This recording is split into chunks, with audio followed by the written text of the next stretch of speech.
هدیه رسید به دستتون؟ بله، ولی گفته بودم دیگه منو شرمنده نکنی، چون کم کم دارم مجبور میشم به مامانت بگم.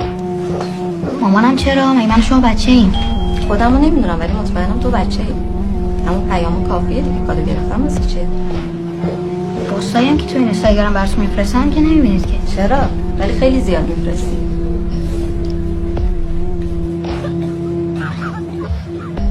قول میدم از این به بعد همه رو ببین. ببین تو جواب ندی چه کاری؟